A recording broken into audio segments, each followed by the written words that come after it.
नमस्कार मित्रों, मैं डोपा न्यूज से आज इंडिया गेट पे आया हूँ। आज मैं परिवार पे बात करूंगा। माननीय प्रधानमंत्री जी कहीं भी जाते हैं तो हर जगह जगह प्रचार करने जब जाते हैं, कोई भी सभा करते हैं, उसमें परिवार की बात करते हैं। आज मैं पूछना चाहता हूँ भाई से, परिवारवाद क्या चीज है? भाई साहब, परिवारवाद क्या चीज है? सर, आपका नमस्कार, आपका धन्यवाद जो आप एक रियल मुद्दा उठा रहे हो। हम आपसे और आम लोगों से और मोदी जी से पूछना चाह रहे हैं, क्या परिवार होना गुनाह है? क्या अगर आपके बच्चे नहीं है तो दूसरे बच्चे पैदा करना बंद कर दें? क्या बात है, आपको इतनी चिढ़ है क्यों? अगर किसी परिवार का मुख्यमंत्री था, अगर उसका बेटा मुख्यमंत्री बनता है, किसी परिवार का प्रधानमंत्री था, उसका बेटा प्रधानमंत्री बनता है, तो इसमें गुनाह क्या है? अगर वो उस लायक नहीं होगा तो जनता उसको वोट नहीं देगी, दूसरा बनेगा। लेकिन अगर आप कहो कि नहीं, परिवारवाद नहीं होना चाहिए, नहीं होना चाहिए, तो हमें एक बात बताओ, अगर आपने बच्चे नहीं किए तो दूसरे बच्चे ना करें, फिर तो पूरी संसार चलेगा ही नहीं। और दूसरी चीज, एक डॉक्टर का बेटा अगर डॉक्टर बन जाए तो अगर गुनाह है तो सारे डॉक्टर से हम बोलेंगे अपने बच्चों को मत डॉक्टरी कराओ। क्यों? मोदी जी के अनुसार डॉक्टर का बेटा डॉक्टर बनना गुनाह है। अगर एक किसान बंदा है, उसका बेटा पढ़ाई नहीं करता है या कम पढ़ाई करता है, बाद में अपने पिता की विरासत संभालता है, किसानी करता है, अगर वो गुनाह है तो किसान अपने बच्चों से बोले किसानी मत करो। अगर ये सारी चीज गुनाह है, पाप है मोदी जी के अनुसार, बीजेपी के नड्डा के अनुसार, बीजेपी के अनुसार, तो हम एक ही चीज बोले कि भाई इन लोगों से बच के रहो। या तो ये पागल है, मूर्ख है, या अनपढ़ के पूरे लक्षण है इनमें। क्यों? परिवार नहीं होगा तो सृष्टि कैसे चलेगी? और अगर एक डॉक्टर है या टीचर है या किसान है, उनका बच्चा, ज्यादातर किसान का बच्चा किसान ही करता है, डॉक्टर का बच्चा डॉक्टर ही करता है, और एक मजदूर का बेटा ज्यादातर मजदूरी करता है। तो इस आधार पे अगर किसी के पिता प्रधानमंत्री थे, उसका बेटा प्रधानमंत्री बन जाए तो उसमें गलत क्या है? अगर उसके लक्षण नहीं है, योग्य नहीं है, तो वो नहीं बन पाएगा। और योग्य है तो मोदी जी आप नहीं रोक पाओगे। जो जिस लायक है, जो जिसके लिए मेहनत करेगा वो बनेगा। अगर आपकी फैमिली नहीं है, आप महिलाओं को सम्मान नहीं देते, पहले तो अपनी धर्मपत्नी को सम्मान नहीं देते, और अब तुम्हारा परिवार नहीं है तो दूसरे परिवार से इतना चिढ़ क्यों है? प्रधानमंत्री जी कहते हैं कि जो है परिवारवाद ही है हमारे देश का विनाश कर रहा है, परिवारवाद ही एक ऐसा है जो देश को लूट रहा है। क्या ये सही है? देखो, एक मूर्ख आदमी से कुछ पूछोगे तो वो मूर्ख जैसी शिक्षा देगी। भाई, पहले आपने उल्लू बनाया लोगों को, लोग किसी कारण बस धर्म के नाम पे आपके साथ में आ गए, फिर आपको 10 साल फुल पावर में शासन दिया, तो आप क्या कर रहे थे? आप क्या कर रहे थे? किसी ने गलत काम किया है तो सजा देते ना, क्यों नहीं दे पाए? फिर बोलते हो कि बेल पे चल रहा, जमानत पे चल रहा। तो भैया, इसमें आपकी गलती है। 10 साल तक आप सोते रहे, मोदी जी, बीजेपी जी, आप लोग सोते रहे, क्या करते रहे? किसी ने भ्रष्टाचार किया, गलत किया, तो उसको सजा कर दो, जेल में डालो। लेकिन चुनाव के टाइम पे आम आदमी, आम परिवार को बोलो परिवारवाद। भाई, डॉक्टर का बेटा डॉक्टर नहीं बनेगा, अगर बन गया तो क्या गलत है? एक टीचर का बेटा टीचर बन जाता है तो इसमें गलत क्या है? एक मुख्यमंत्री के बेटा उस लायक है, वो मुख्यमंत्री बन जाता है जनता के सहयोग से, तो क्या गलत है? अगर आप बच्चे नहीं करोगे तो दूसरे बच्चे करना छोड़ दें। प्रधानमंत्री जी का कहना है अगर पिता सांसद था तो बेटा भी सांसद बनेगा, तो पिता ने जो किया उसके बाद बेटा भी आएगा तो भी भ्रष्टाचारी हो जाएगा। क्या भ्रष्टाचारी? उनका कहना है कि अगर घर के सारे मेंबर जो है नेता रहेंगे तो जो है भ्रष्टाचार बढ़ेगा। देखो, ऐसा है, घर के अगर जितने सदस्य बनते हैं, आपको लग रहा भ्रष्टाचार है, और आपको 10 साल पहले भी लगता था कि महंगाई है। अब महंगाई में मोदी जी मां नहीं बोलते हैं, महंगाई मोदी जी बोलते ही नहीं है। क्यों? एक मूर्ख आदमी, जब तक उसको पता नहीं होता है कि महंगाई क्या है, MSP क्या है और बेरोजगारी क्या है, वो खूब गला फाड़ फाड़ के चिल्लाता है। जैसे एक घोड़ा गधा होता है ना, गधा जब चिल्लाता है ढाए ढाए ढाए ढेंचू ढेंचू, तो दूर दूर तक सुनाई देता है। तो ऐसा ही है कि जब तक जिस आदमी को पता नहीं है वो गधे की तरह चिल्लाता है। अब वही मोदी जी वही है जो किसानों के लिए बोलते थे हम एमएसपी लाएंगे, हम ये करेंगे। अब जब प्रधानमंत्री है तो एमएसपी क्यों नहीं ला रहा है? इसका मतलब तुम दूसरे को गधा समझते हो या खुद गधा हो? नहीं। दूसरी चीज, आप बोलते थे बेरोजगारी, आप क्यों बेरोजगारी पे नहीं बोल रहे? क्यों रोजगार के लिए नहीं बोल रहे? बोलो ना।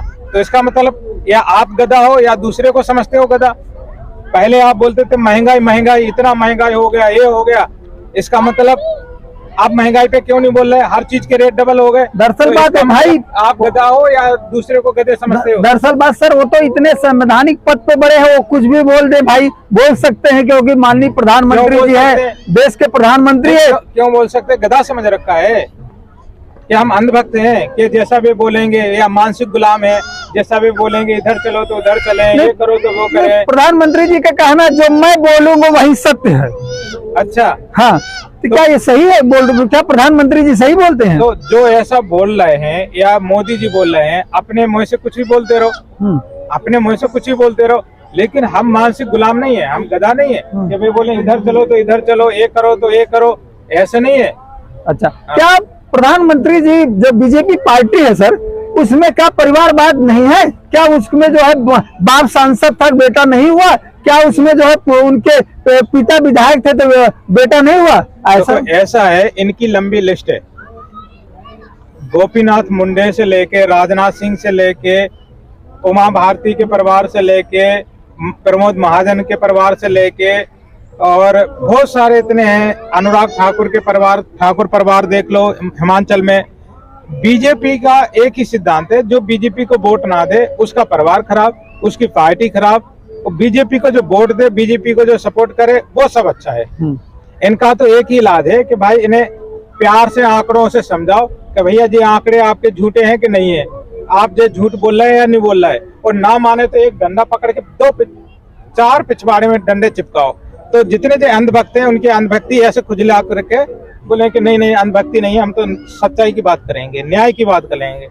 तो ऐसे है कि अपने आप को गधे समझ के दूसरे लोगों को भी गधा समझ रहे हैं। लेकिन जब ये अच्छे लोगों से पाला पड़ेगा और इनके पिछवाड़े में डंडे पड़ेगा अंधभक्तों में, तो लाइन पे आ जाएंगे। माननीय प्रधानमंत्री जी तब तो पहले जो हम परिवारवाद की बात तो अपनी पार्टी से खत्म करना चाहिए था, तब दूसरी पार्टी के ऊपर बोलने का उनका अधिकार था। यूपी है, योगी नाथ है, उनको गोरखनाथ मंदिर का मठ का उत्तराधिकारी कैसे मिला? उनके गुरु, उनके पिताजी के पिताजी, दादा वगैरह ना होते तो क्या उनको उत्तराधिकारी बना दिया जाता? नहीं होता। सोचने की बात। राजनाथ सिंह है, सांसद है, इनका बेटा विधायक है, उसके लिए क्यों नहीं मना करते? उनके अनुराग ठाकुर है, उनके पिता मुख्यमंत्री थे, उनको क्यों मंत्री बनाया? ऐसे कितने उदाहरण। वसुंधरा राजे है, ज्योतिरादित्य सिंधिया है, और वसुंधरा राजे की बहन है। कितने लोग हैं इनके परिवार में जिनकी गिनती कम पड़ जाएगी। इनका एक ही सिद्धांत है कि इन्हें प्यार की भाषा नहीं समझ में आती है, इनके लिए चाहिए एक पतला सा डंडा और 2 पिछवाड़े में डंडे मारो अंधभक्तों में और बोलो सही बात करो, मुद्दे की बात करो, न्याय की बात करो, तब ये मानेंगे। इसका मतलब है कि परिवारवाद में खुद अपना लिप्त है और दूसरे का नाम लेते हैं। देखो इन्हें ऐसा है ना, गांधी परिवार और बाकी जो लोग हैं वे इनको सपोर्ट नहीं करते हैं। आप सपोर्ट करने लगो, आप अच्छे हो जाओगे, और आप सपोर्ट नहीं कर रहे तो आप गद्दार हो और बदनाम हो। अभी हमने एक आपको बताया था आपके चैनल में कि देश के गद्दार कौन है। देश के गद्दार जो कट्टरपंथी की बात करते हैं, चाहे हिंदू कट्टरपंथी की बात करें, चाहे मुस्लिम कट्टरपंथी की करें, या जात की कट्टरपंथी करें, वो देश के असली गद्दार हैं। क्यों? जब आप हमसे नफरत करोगे, कट्टरपंथी करोगे, हम आपसे करेंगे, आप हमसे करोगे, तो ये खाई क्या है बढ़ती जाएगी। क्या है ये जो खाई है ये बढ़ती जाएगी, और फ्यूचर में क्या होगा, हम दोनों में टकराव होगा। टकराव होगा तो रिजल्ट क्या आएगा? देश बर्बाद होगा। तो जो कट्टरपंथी की बात करते हैं, चाहे जाति वाली या धर्म की कट्टरपंथी, तो वो देश के असली गद्दार हैं। क्योंकि उस मानसिकता से हमारे देश का फ्यूचर में बंटवारा हो सकता है, फ्यूचर में हमारे देश के खंड खंड हो सकते हैं। और अगर आप न्याय पे चलोगे और प्यार से चलोगे तो हमारा देश एक रहेगा, और बाकी बाकी कंट्री भी हमसे जुड़ना चाहेंगी। क्यों? शांति है, प्यार है, न्याय है। और अगर देश में शांति नहीं है, तानाशाही है, अन्याय चल रहा, तो आपके पास कौन रहना चाहेगा? कोई रहेगा आपके पास? अगर आपके गांव मोहल्ले में लड़ाई झगड़े होंगे, तानाशाही होगा, तो आपके गांव में आप रहना पसंद करोगे?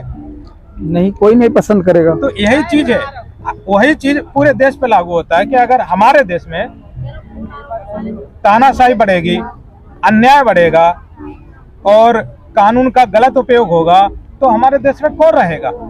जितने पैसे वाले हैं सब भाग जाएंगे, जितने लोग हैं अच्छे लोग भाग जाएंगे, प्लस बाहर से कोई नहीं आएगा। क्यों? उन्हें पता है कि यहाँ पर तानाशाही चलती है, यहाँ पर अन्याय हो रहा है, यहाँ पर प्यार नहीं है, यहाँ पर नफरत, लड़ाइयाँ हैं। कौन आएगा हमारे देश में? कोई नहीं आएगा। जैसे अभी आपने देखा, कुछ दिन पहले कर्नाटक में चुनाव था, माननीय प्रधानमंत्री जी गए थे, उन्होंने कहा था आप हनुमान जी के नाम पे वोट देना, लेकिन जनता ने हनुमान जी के नाम का जो गदा था उनको राहुल जी के दे दिया। क्यों दे दिया? देखो, हनुमान जी या राम जी और जो भी महान आदमी है, महान आत्माएं हैं, उनको सम्मान करते हैं, लेकिन चुनाव राजनीति में उनको नहीं लाना चाहिए। ये उनकी गलत मानसिकता है कि चुनाव जो होता है समाज के, क्षेत्र के बेसिक मुद्दे और उनकी समस्या हल करने के लिए होते हैं। ये नहीं होता है कि किसी कहानी को उठा दो, किसी कहानी को दबा दो, ये करो वो करो। ये सब क्या है? एक गधे आदमी की, अनपढ़ आदमी की सोच होती है। ये जैसे अब आने वाला समय में 1-2 महीना में, नवंबर में हो सकता मध्य प्रदेश में चुनाव हो। मध्य प्रदेश में चुनाव आयोग ने कह भी दिया होगा, तो चुनाव होगा तो माननीय प्रधानमंत्री जी क्या फिर वही हनुमान जी श्री राम के नाम पे मतदान मांगेंगे कि या जो है विकास पे नाम पे वोट मांगेंगे? देखो, आपको एक बात बताएं, विकास क्या है? पहले बात, विकास क्या है? विकास का मतलब होता है कि आपके क्षेत्र का एजुकेशन डेवलपमेंट कितना हुआ पहले की अपेक्षा, हेल्थ का डेवलपमेंट कितना हुआ, हॉस्पिटल और हॉस्पिटल से जुड़ी सुविधाएं कितनी अच्छी हुई पहले की अपेक्षा। बाकी जैसे उद्योग नगरी और सड़क का निर्माण और वहाँ गांव शहरों की कंडीशन कैसी हुई, उसको विकास बोला जाता है। लेकिन आजकल क्या होता है कि जो विकास हो रहा है उसको विकास का काम कम करते हैं, लेकिन नाम ज्यादा करते हैं। छोटा सा काम करते हैं तो चिल्लाते ऐसे हैं ढोल ले लेके के जैसे इन्हें पूरा ही काम कर दिया हो। अभी आप 2014 के पहले देखो क्या नहीं हुआ था हमारा अभी बोल रहे हैं स्मार्ट सिटी बना रहे हैं। भैया, आपने 100 स्मार्ट सिटी बनाई, जिस हिसाब से आपने 100 स्मार्ट सिटी बनाई ना, अगर हमें उतने ही 5 साल मिल जाएंगे तो हम 500 स्मार्ट सिटी बना देंगे। कुछ नहीं करना है स्मार्ट सिटी में, तुम्हें कुछ नहीं करना है। बस मोदी जी ने हर शहर के 5 या 10 चौराहों पे बढ़िया लाइट लगा दी। हम क्या करेंगे? 20 हर बड़े शहरों में 10 की जगह 20 चौकों पे अच्छी लाइट लगा देंगे। बोले देखो स्मार्ट हो गया, पहले यहाँ रोशनी थी, गंदगी थी, अब कितना अच्छा है, स्मार्ट बन गए। तो इससे स्मार्ट नहीं बनता है, इससे स्मार्ट नहीं बनता है। सोच होती, आपने क्या काम किया भ्रष्टाचार खत्म करने के लिए? आपने क्या, कौन सा कानून लाया, क्या ऐसा लाया जिससे भ्रष्टाचार खत्म हुआ? जीएसटी, जो आधार कार्ड आया, जीएसटी आया, वो आपकी देन नहीं है, वो कांग्रेस की देन है। सारा कुछ डाटा उन्होंने सब कुछ प्लानिंग करके उनने तैयार किया था। आपने तो मजबूर बस ले आए, आप तो विरोध करते थे। आपने क्या किया? अगर आप पहले आधार कार्ड नहीं ले लाती कांग्रेस सरकार, तो आप कैसे भ्रष्टाचार कम करते? नहीं कर पाते। इसके अलावा आपने कौन सा कदम उठाया? नहीं उठाया। कोई उठाया कदम? आप बोलते हो हमने पुलिस प्रशासन अच्छा कर दिया। कैसे कर दिया? रिकॉर्ड बताओ। पुलिस के वाहन कितने बढ़ाए? पुलिस की सुविधा कैसे प्रोग्रेस की? बोलो। अभी लोग जाते हैं, बोलते हैं हमें घूस मांग रहे हैं पुलिस वाले। हर लाइसेंस बनवाना है, कुछ करना है, 10,000, 15,000, 5,000 से कम पैसे नहीं लगते। किसी भी स्टेट में चले जाओ। क्यों नहीं? आपका कहना भ्रष्टाचार पे लगाम लगी नहीं बीजेपी सरकार में। तो हम पूछ रहे हैं ना, उन्हें भ्रष्टाचार पे लगाम लगाने के लिए कौन कौन से कदम उठाए जिससे लगाम लगे, तब तो हम आपकी बात मान लेंगे। उन्हें कोई कदम नहीं उठाए तो हम कैसे बात मानेंगे आपकी? बताओ। अच्छा, जैसे उन्होंने कहा कि हमने भ्रष्टाचार को कम किया, बेरोजगारी कम किया, लेकिन जमीनी हकीकत पे कुछ नजर नहीं आता। किसी भी क्षेत्र में चले जाओ कहीं भी, तो बेरोजगारी क्यों ज्यादा बढ़ रही है? ऐसे बेरोजगारी बढ़ने का कारण है हमारे देश के अरबपतियों का भारत छोड़ के जाना, मेन रीजन। अब उन्होंने क्यों भारत को छोड़ के विदेशों में अपने व्यापार शिफ्ट किए, उसके पीछे भारत की नीतियां हैं। नीतियां अच्छी ना होने के कारण उन्हें यहाँ पर प्रोग्रेस ना होना, डेवलपमेंट ना होना, इस कारण से उन्होंने अपना देश छोड़ के दूसरे देशों में व्यापार शिफ्ट किया। एक अरबपति लगभग 50 से 100 लोगों को रोजगार देता है, और सरकारी आंकड़े हैं लगभग 9 साल के आसपास 15 लाख के आसपास अरबपति भारत छोड़ चुके हैं, जो अलग अलग देशों की नागरिकता ले चुके हैं। अब उसमें कौन है? 95% हिंदू हैं। तो अब हम क्या बोलेंगे? हिंदू अरबपतियों का पलायन। बीजेपी की भाषा में अगर बोलेंगे तो हम तो यही बोलेंगे ना, हिंदू अरबपतियों का पलायन हुआ मोदी सरकार में। देखो जगह जगह अरबपति चले गए। भाई डाटा है हमारे पास, तो इनके पास तो डाटा भी नहीं थे। तो ये क्या है, सरकार की नीतियां खिलाफ होती है, नीतियां अच्छी नहीं होती हैं तो देश लोग छोड़ने के लिए मजबूर होते हैं। आप टैक्स उन पे बढ़ा दो, जीएसटी बढ़ा दो, हर चीज में उन्हें तंग कर दो, तो कौन आपके पास आएगा? और आपके गांव में, आपके देश में माहौल अच्छा ना हो, कौन आपके वहां पर निवेश करने आएगा? बताओ, कोई आएगा? नहीं आएगा। तो मेन मुद्दा वही होता है कि जब आपके विचार अच्छे नहीं हैं, आपकी नीतियां अच्छी नहीं हैं, तो लोगों को मजबूर बस देश छोड़ना पड़ता है। क्या है? मजबूर बस देश छोड़ना पड़ता है। और इन सब नीतियों के कारण आज हमारे देश में बेरोजगारी बढ़ी, और भी कई कारण हैं, और भी कई कारण हैं। आज विश्व में 2 शक्तियों के बीच में लड़ाई चल रही है, एक अमेरिका, एक रसिया।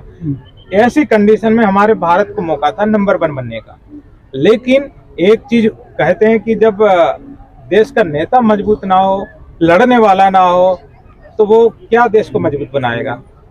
हम तो एक ही चीज बोल रहे हैं कि भाई मोदी जी, अमित शाह जी और नड्डा जी, अगर आपके राम भगवान में, कृष्ण भगवान में वास्तविक आप उनकी आराधना करते हो, तो आप जितनी भी आप रेवड़ी बांट रहे हो, रेवड़ियों के बादशाह बोला जाता है मोदी जी को। क्यों? क्योंकि वे सीधे 6000 किसानों को बांटते हैं, सीधे के सीधे बीपीएल वालों को 2-2 लाख, 2.5 लाख रुपए देते हैं। और हरियाणा में घर मरम्मती के नाम पे सीधे के सीधे गरीबों को 80-80 हजार रुपए दे रहे हैं। तो हमें बोला जी चुनाव के टाइम पे इतनी मोटी रेवड़ी क्यों दे रहे हो? केजरीवाल अगर 1500 रुपए, 2000 रुपए का कुछ सुविधा दे दे तो तुम उंगली करने लगते हो, रेवड़ी करने लगते हो। आप 2-2 लाख, 80-80 हजार, 15-15 हजार और उसमें 6-6 हजार रुपए बांट रहे हो। वो किस लिए बांट रहे हो? उसको बंद कर दो। आपने उसको बंद करके जो आप रेवड़ी बांट रहे हो, रेवड़ी नहीं, हम बोले रेवड़ी का टोकरा। मोदी जी, आप जो रेवड़ी का टोकरा बांट रहे हो, वो टोकरा बांटना बंद कर दो। फिर हम देखते हैं कि वास्तविक में आपके आराध्य राम कृष्ण महादेव जी आपको जिता पाते हैं कि नहीं जिता पाते हैं चुनाव? अगर हिम्मत है, वो अपने श्री राम पे, श्री कृष्ण पे और महादेव पे भरोसा है और हिम्मत है, तो जो फ्री की रेवड़ी बंद करके चुनाव जीत के दिखा देंगे। हम मान जाए कि नहीं वास्तव में मोदी जी को, हनुमान जी की कृपा है, राम की कृपा है। हम चैलेंज कर रहे हैं मोदी जी को, बीजेपी को, कि फ्री की सुविधा और रेवड़ी का टोकरा जो किसानों को बांट रहे हैं, जो गरीबों के आवास के योजना के नाम पे बांट रहे हैं, और फ्री राशन बांट रहे हैं, और भी कई सुविधाओं में पैसा बांट रहे हैं, इसको बंद कर दो। और फिर मोदी जी और नड्डा जी और आपकी बीजेपी को चैलेंज कर रहा है, एक चुनाव जीत के दिखा दे। जैसे आपने देखा, कृपा है आप, जैसे आपने देखा अभी 2-4 दिन पहले की बात है, सुप्रीम कोर्ट ने इस बात के लिए संज्ञान लिया है, चुनाव से पहले जो नेता, चाहे राज्य सरकार चाहे केंद्र सरकार हो, जो मुफ्त की रेवड़ी की जो है बात करते हैं, कहते हैं बाद में टोकरा बांट रहे हैं। अच्छा, तो उसमें कहते हैं सुप्रीम कोर्ट ने संज्ञान लिया और राज्य और केंद्र सरकार से 4 हफ्ते में इसका जवाब मांगा है। देखो ऐसा है कि अभी हर एजेंसी का दुरुपयोग हो रहा है। अभी मनीष सिसोदिया को कितने महीनों से जेल में रखे हैं, उस पे कौन सा आरोप है बता नहीं रहे। बस इनकी तानाशाही चल रही है। क्या चल रही? तानाशाही। संजय सिंह को गिरफ्तार किया, बार बार अभी चुनाव आने वाले हैं, राहुल गांधी को गिरफ्तार करने की कोशिश करेंगे, अखिलेश यादव, शिवपाल यादव, तेजस्वी, जितनी भी अपोजिशन की पार्टी हैं सबको गिरफ्तार करने की कोशिश करेंगे। क्यों? क्योंकि वे अपना प्रचार नहीं कर पाए, ये अपना प्रचार कर लें। और 5 साल 10 साल उनने कुछ नहीं किया, बहुत अच्छे इंसान थे। चुनाव के टाइम पे दिखाएंगे कि देखो ये गलत है, इन्हें जेल है, बेल है, जेल है, बेल है। इनका ये ड्रामा नहीं चलेगा। चुनाव के टाइम पे मेरी आखिरी इच्छा है, रोने लगेंगे, भाइयों मुझे माफ कर दो, देखो मैं किसके लिए है, मैंने बच्चे पैदा नहीं किए। अब क्या पता तुमने बच्चे पैदा किए या बच्चे पैदा करने की ताकत नहीं हो, बोलो सच्चाई कोई बता थोड़ी देता है। तो आपने बच्चे पैदा नहीं किए तो सब बच्चे पैदा नहीं करें, सब परिवार ना बनाए। रोने लगे, आंसू ड्रामा करने। यार तुम मुखिया हो देश के और तुम रो रहे तो मतलब निकम्मे हो, तुमने काम नहीं किया। और अगर काम किया होता है और तुम अच्छे होते तो रोने की जरूरत क्या है, रोता क्यों है? फिर बोलेंगे हमें गालियां मिलती हैं, किलो के हिसाब से गालियां मिलती हैं, तरह तरह की गालियां मिलती हैं। भाई जब तुम गाली खाने का काम करोगे तो गाली नहीं मिलेगा, क्या प्रसाद मिलेगा? गाली मिलेगी। जब बच्चा, आपके बच्चे हैं, हमारे भी बच्चे हैं, उस बच्चे को बोलते हैं बेटा शाम हो गई घर आ जाओ, वो बोलता नहीं पापा मैं और खेलना है, तो हम थोड़ी देर और माफ कर देते हैं। फिर उसको दोबारा बोलते हैं कि बेटा जल्दी आओ टाइम हो गया, नहीं आता है तो फिर क्या करते हैं, तीसरी बार में गाली देते हैं। ऐसा ही कि जब आप लोगों को झूठ पे झूठ बोलो, उल्लू बनाओ, परेशान करो तो सब लोग क्या करेंगे, गाली देंगे। अच्छा काम करोगे, सही बोलोगे तो किसी को गाली मिलती है? आप बताओ, आप अपने गांव में कहीं पर भी आपको कोई गाली देता है? नहीं देता। और अगर आपके गांव में कोई नशेड़ी हो या हरामी इंसान हो तो उसको हर कोई गाली देगा, बेंचो आ गया, हट चले यहाँ से। अलग अलग शब्द अलग अलग यूज करेंगे। क्यों? उसने बेशक काम किया है।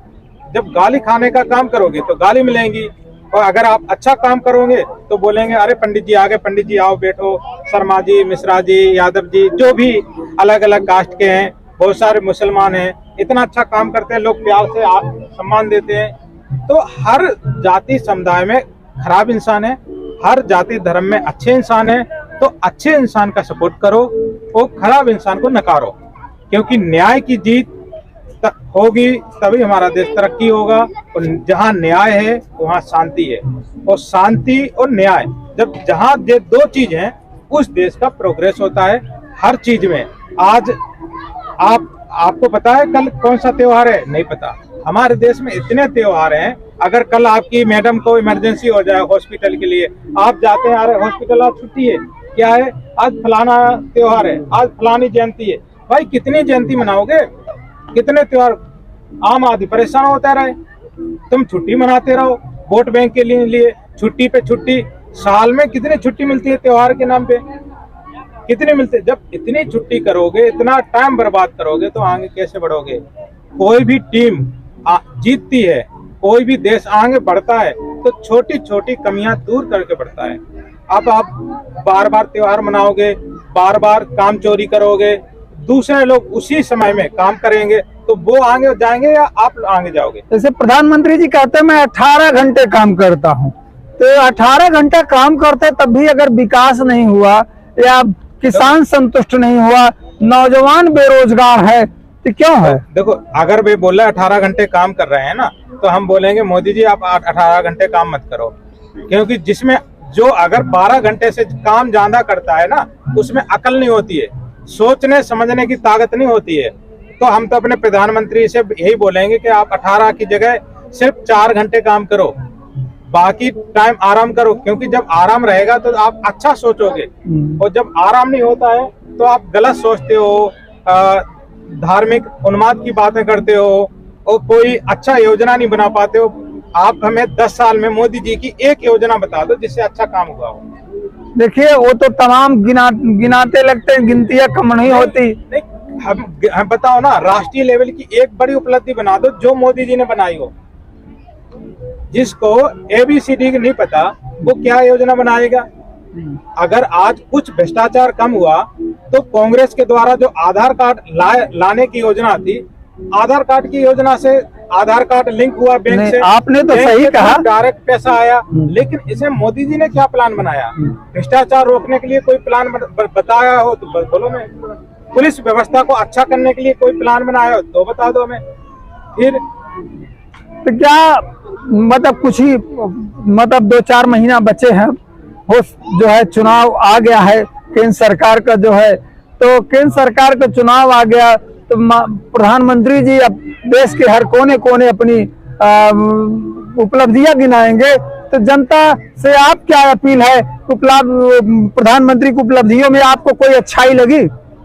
देखो ऐसा है, देश में जो भी प्रधानमंत्री बनता है कुछ ना कुछ काम करता है, उसके लिए हम बोलेंगे उन्होंने भी कुछ काम किए, लेकिन जो प्रधानमंत्री का दायित्व होता है कि एक मुखिया, पूरा देश का मुखिया निष्पक्ष भाव से बिना पक्षपात के सबको लेके चले, सभी के अंदर प्यार की भावना लाए, सभी को आगे बढ़ने के अवसर लाए और हमारे देश में ऐसे कानून लाए जिससे कि देश की एकता बने, ऐसा उन्होंने कोई काम नहीं किया, इसलिए हम उनसे संतुष्ट नहीं है। तो मान लो चुनाव आ रहा है, चुनाव के विषय में आप क्या कहोगे? जनता इस बार मतदान किसको दे, इस पे आप क्या कहना चाहते हैं? इस बार हम एक ही चीज बोलेंगे कि गांव रास्ते के कुत्ता बिल्ली खड़ा हो जाए उसको वोट दे देना। गधा और रड़ुआ रमंडा, गधा मतलब अनपढ़ और रड़ुआ रमंडा जो जिसके बच्चे ना हो, जिसने कमाया ना हो, क्या कमाया ना हो, ऐसे बंदे को तो कभी वोट मत देना, किसी भी को वोट दे देना। क्यों? ऐसा बंदा जिसने कभी कमाया नहीं है तो वो काम की बात नहीं करेगा, ऐसा बंदा जिसने परिवार ना हो, पढ़ा लिखा ना हो, वो सही बात नहीं करेगा, प्रेम की शांति की बात नहीं करेगा। तो जो अनपढ़ है, गधा है और रड़ुआ रमंडा की श्रेणी में आता है, जिसने एक पैसा कमा के घर नहीं दिया, तो हम ऐसे बंदों से बोलेंगे भैया इनसे तो हाथ जोड़ लो, इससे अच्छा तो कुत्ता बिल्ली खड़े हो उनको जिंदाबाद करो। हाँ, प्रधानमंत्री जी तो कह रहे हैं जनवरी में मैं अयोध्या राम मंदिर का उद्घाटन करूंगा, उसी मंदिर के नाम पे देश के कोने कोने जाके वोट मांगूंगा। तो क्या वो तो मंदिर के नाम पे वोट देना चाहिए कि विकास के नाम पे वोट देना चाहिए कि बेरोजगारी के नाम पे वोट देना चाहिए? और देश का जो है आज सबसे बुरा हाल है तो बेरोजगारी है। देखो आप पंडित जी हो, हम एक बात बोल देंगे आपको बुरा लग जाएगा। आप भगवान के मंदिर बना रहे हो, यही चीज अगर राजीव गांधी करते, नेहरू जी करते, तो आधे पहले तो शायद मोदी जी के जो भतीजे वगैरह है ना, आधे लंगड़े लूले तिरपटा होते, कोई टेढ़ा होता कुछ होता। उस समय भी भगवान थे। हाँ हाँ। लेकिन हॉस्पिटल नहीं थे उस समय। क्या है? हॉस्पिटल नहीं थे, शिक्षा नहीं थी। अशिक्षा के कारण और मेडिकल ना मिलने के कारण लोग लंगड़े होते थे, अंधे होते थे, बोल नहीं पाते थे, कोई ना कोई प्रॉब्लम होती थी। आज राजीव गांधी, नेहरू जी, इन लोगों ने जो आधुनिक सोच के हिसाब से हॉस्पिटल, आधुनिक शिक्षा, इन पे काम किया, जो आज हर कोई 98% लोग अच्छे पैदा हो रहे हैं। किस वजह से हो रहे हैं? उन लोगों की देन है।